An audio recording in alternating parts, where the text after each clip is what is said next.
I saw a video recently answering the question of how bad was Michael Jordan's baseball career. And that video actually really surprised me. There will be a link for that in the description. In that video's fashion, this is a video describing how bad, or possibly good, was Dennis Rodman's professional wrestling career. But first, we need to address when and why he began wrestling.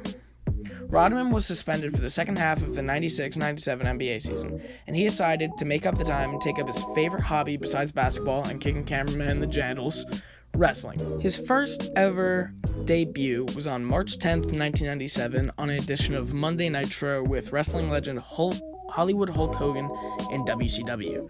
Later in the same month and year, at the event Uncensored, he appeared as a member of the NWO, Hulk Hogan's legendary team that terrorized wrestling for a number of years.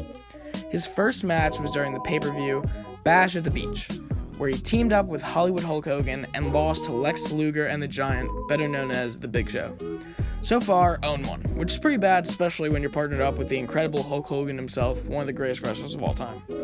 His next match was in August of 1997, where he dressed as another popular wrestler named Sting, and was known as Imposter Sting, and he got his revenge on Lex Luger, kind of, by hitting him with a bat, helping Hulk Hogan win the WCW World Heavyweight Championship. He was not really a participant in this match, so this does not really help his wrestling legacy, but at the same time it kind of does, quite a bit. After the 97-98 NBA season, the Chicago Bulls and Rodman defeated the Utah Jazz in 6 games.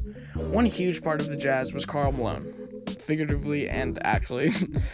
But this was not the end of Rodman vs. Malone. It was taken into the wrestling world. In July of 1999, at Bash at the Beach, Rodman teamed with Hogan again to face off against Malone and DDP. This match was awful. The only moves between Malone and Rodman were headlocks, basic slams, and clotheslines for an unbearable 23 minutes. In Bulls fashion, Rodman won again, but this doesn't actually help his legacy. At this point, he's 1-1. Rodman's next match happened a year later in 1999 at the event Road Wild against Randy Savage. This match would be his last WCW match ever, losing to Randy Savage. He ends his WCW career 1-2. He returned to the ring in 2000 to a lesser-known wrestling organization I've never heard of, known as iGeneration Superstars of Wrestling.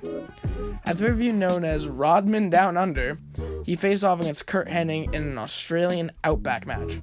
I have no clue what that is exactly. Hennig ended up winning because Rodman, in typical Rodman fashion, disqualified himself. After this, he officially retired, or so we thought. He quote-unquote ended his career 1-3. Rodman surprisingly came out of retirement 8 years later in 2008 for Hulk Hogan's Celebrity Championship Wrestling. Now, I can't find any footage for this, but I'll just tell you what happened. This is kind of like when your uncle and dad got in a fight at the family reunion. Rodman actually won this series, defeating Butterbean, who is a boxer, and Dustin Diamond, who I've never heard of, making him the Hulk Hogan Celebrity Championship Wrestling Champion, which is a mouthful. While this is about as equivalent to Kevin Durant's rings, which is nothing, it does make his record even 3-3, which for an NBA player isn't too bad. While Rodman is more known for his 5 championships in the NBA, 2 times Defensive Player of the Year, and his legacy of being a bad boy and the Worm, awesome hair choices, marrying himself, divorcing so many women, which one of them went on Pawn Stars, one of my favorite shows, and commenting nothing actually on posts and saying the Knicks won't make the regular season with a bunch of periods in between, we can't forget about his subpar wrestling career. He didn't do too bad, especially for someone who most likely had 0 training whatsoever. I'm a fan of it, and he didn't do as awful as we remember for sure. If we remember it at all. This was the video, and if you guys did enjoy it, leave a like, and I will make other videos like this. Comment some other people that had careers outside of the NBA or any sport in general and tried a different profession. And if you did like this, please check out my channel for other videos. And yeah, that's all. Peace out, guys.